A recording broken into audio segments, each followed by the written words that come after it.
Hello guys, welcome back to my YouTube channel. So today we'll be answering Computer Science Paper 3, June 2020. We'll answer the tax on programming, that's tax 2. On council data. The local council in your area has decided to record information about its inhabitants. It started this activity by recording the names of all the people in the council area. You have been contracted to propose a computer application to carry out this task.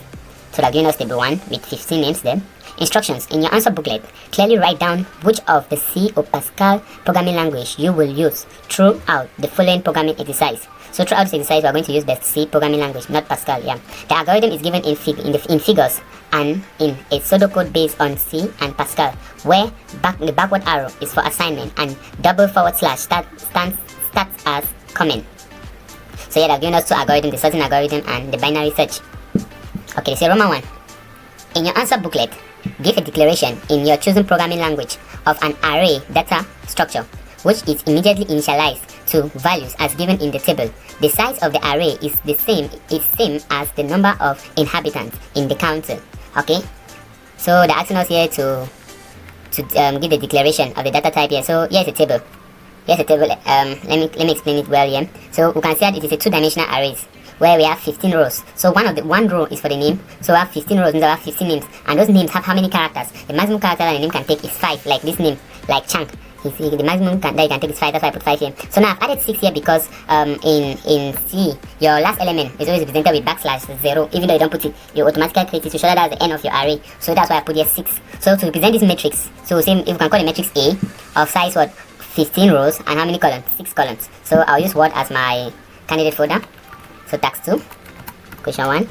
Okay, so this is how I define it. I give the data type, the data that it was. So I give the data type of that data, which is what? The characters. But those characters are what? Sequence of characters. So it gives a string. So that's why I put here the size. If I just put name without putting this, it means that it's just a character, just one character. But when I put this, it means that is what? A string. It's a sequence of what? Characters. Okay, so we define it as we saw on the table. So the first one, you put it like that. You put it in the bracket. You put it like in double quotes. So this is the first row. This is the first row. We do the same thing. Second row. Third row, fourth row, fifth row, up to reach the last row. Okay, the last row is okay. So that's it. So this is how we had to declare it. And at the end, we end with a semicolon. So give the data type. Means that the data type of the values that the table can hold, of what the table can hold. Now we'll give the name of the table. You can decide to give it any name. Me, I decided in my own case to give the name of my table name, because it will be storing the names of the council members. And now here I have how many rows? 15 rows. And here each row represents one name. And now each of those names has what? Have at least 5 characters. The 6th character is the ending of the array. Yeah. So this is how we had to declare it. Okay, we'll move on to question 2. Roman 2. Using your favorite editor, implement a programming language function or procedure called doDisplay that takes as argument an array and its size as defined in Roman 1. Then display the names of the council inhabitants. So yeah, the function doDisplay is just to print out a two-dimensional array. Okay, so I'll first write this on my word before I'll use my favorite programming language. My favorite programming ADE for C, which is what? You can either use .c or code block. Okay, let's do that. So our function, what is our function returning? Nothing. So yeah, that's why I put what? Void, because my function doesn't return nothing. Means that if a function returns nothing, it is called a procedure. But if my function was returning a character, I'll put here char. If it was returning an integer, I'll put here int. Now after the declaration of after the data type of the function, what they return, we give now the name of the function. So in the book, in the question paper, they gave us that the name of the function should be what? doDisplay. Then you pass in the parameters. They say you can take in parameters as what? The parameters I can take is the name and the size. So yeah, as I'm already using 15, no need to pass again the size. Or we can pass it. So the size of the array is an integer, so I'll say int what? N. Oh, can't you just leave it like that? Yeah. Because here this 15 shows the size, the maximum size of the array. So this is it. This is my declaration. Then I open the braces. Okay, and start typing. So I'll use I, which is an integer, to go through all of the rows. So I say for I beginning from 0 up to I equals to 14. What should we do? We should print what? This \n means go to the next line. So we should print name. This percentage that I'm putting is that it should say name 1 equals to this, name 2 equals to this, name 3 is, name 4 is up to name 15. That's why I put mine like that. Now percentage S, it prints what? Name of I. So when I is 0, here will be name of 0. So you just print what? The first row. So you print the first row, which is what? So just print this. When I is 1, it just prints by all this row. Yeah. Okay. We'll lock our braces. And we'll lock our braces. So that was all about question 2. Let's move on to question 3. Roman 3. Using the algorithm for selection sort in figure 1, give a programming language procedure or function called selection sort that sort the content of the array in Roman 2 in alphabetical order at a main program unit if needed, and call the subroutine do display and select sort from it. Okay, so let's see our algorithm that they gave us. So here's the algorithm for the selection sort. So it takes in parameter and array. So yeah, we are using some variables I, min, which are integers.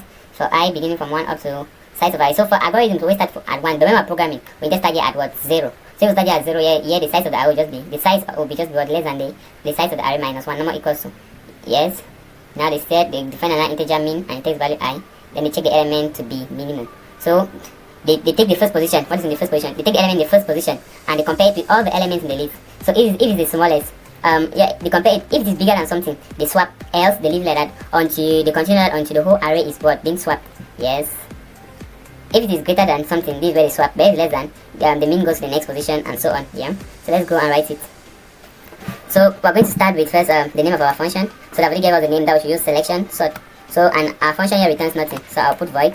Now selection sort. And now we'll take in what the array to be sorted. So okay, open our braces. We declare our variables. So here I'll be using I, j, and min as what? As integers. So now just follow. I also use temp for to swap when I want to swap the items. I'll put in a temp container. I'll first take maybe if I have A and B, I want to interchange their content. I take what is in A and put it in a temporal container. Now A is empty. I take what is in B and put it now in A. B is empty. I take what is in the temporal container and put it in B. So that's why I'm declaring here what temp, which stores the characters, which are the names. So for I begin from 0 up to 14. So now yeah, I'm just translating exactly the pseudocode that they gave me. So they say when it is min will take the value of what I. Now open and look for j beginning from I plus 1 to j less than what 15. What should we do? We check if what is in the array at position j is lesser than what is in the array at position min.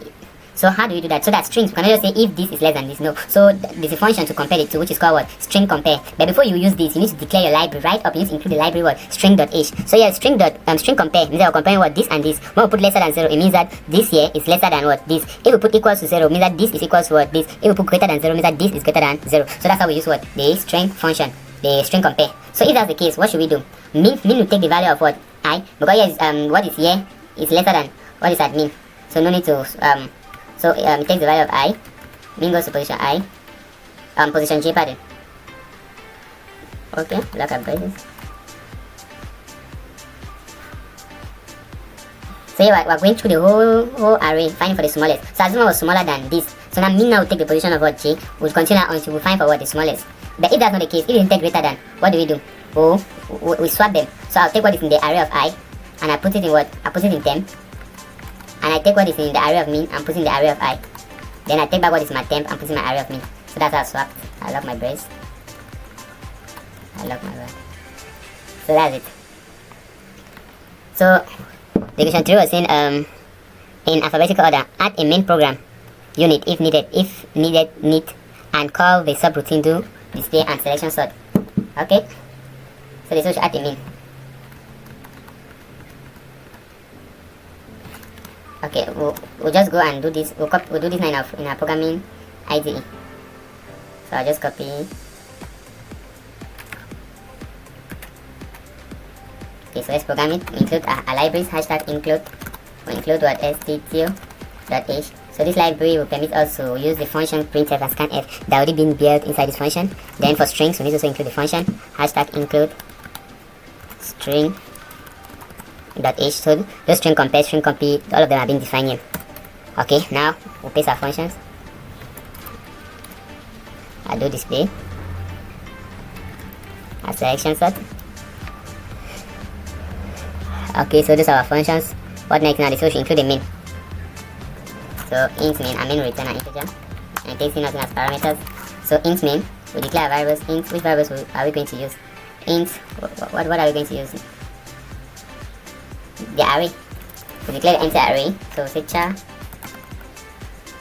So we already did that in question 1. So I'll just go and copy, come and paste.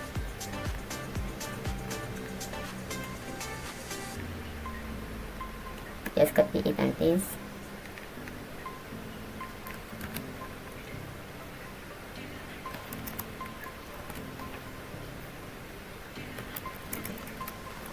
you can see right here of this form. Just fix it. I'll just a presentation that I left those gaps. Yeah, but it's leave it like that. It gives. Yeah.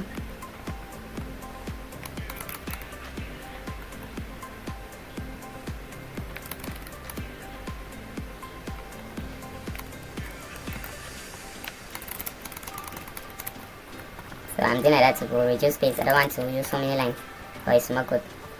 So as I'm sending it back here.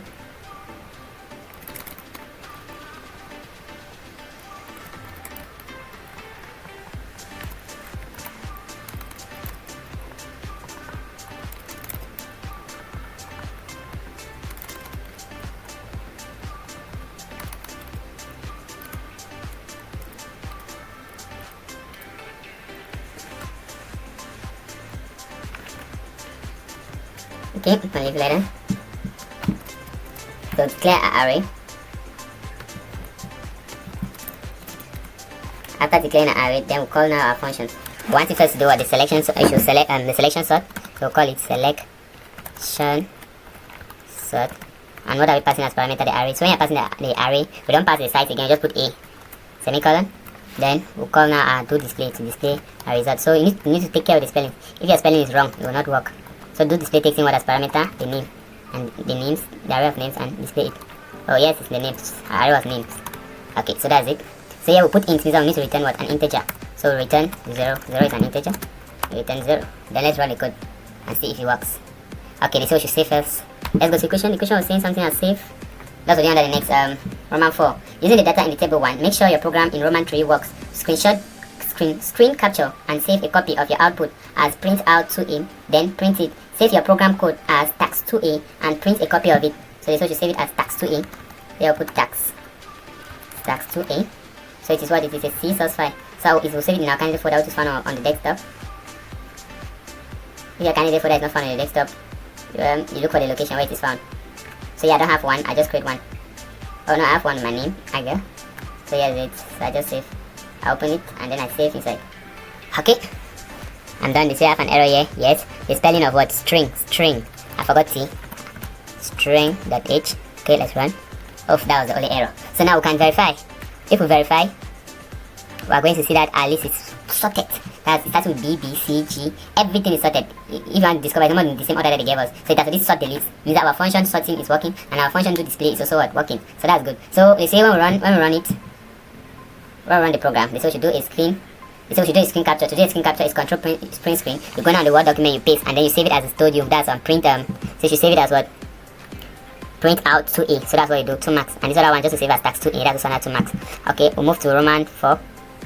Roman 4 says using the algorithm for a recursive binary search in figure 2. Give a programming language procedure called bin search that takes an array, a name to search, and the bounds mean and max of the search range within the array. It then calls the recursive procedure bin search rec with matching arguments. The procedure bin search is printed. The given name is found. The given name if found. Otherwise, the message not found is printed. Note, in figure 2, variables found and position are global. Those variables are declared globally. What's the meaning of declaring a variable globally? When you declare a variable globally, you can use it in any part of your code. But if you declare just locally, you can only use it only in that particular function that you declare it. Yeah, so that's the difference between a global variable and a local variable. Okay? So yeah, they say we should use the algorithm above and write the bin search rec. So here's the algorithm. So here you can see I have declared the global variables. They say bool found takes the value false. Int position takes 1. Now the procedure, the bin search. So that is the algorithm that are given us. So the bottom takes the mean and the top takes the max. So our function, this is our function, is a procedure that returns nothing. It takes in the array, the name, the mean, and the max position. Now if the mean is lesser than the max, then what does it do? It takes the mid to be equals to the mean plus the max divided by 2. So this that I put here is integer division. What does it mean? It means that if I divide it in half, maybe like 3.2, it just takes 3. That's why they put here div, they put a slash. It means integer division. Now you check if array of mid is equals to name, then what do they say? Found takes what? The value true. Else the position goes to what? Mid.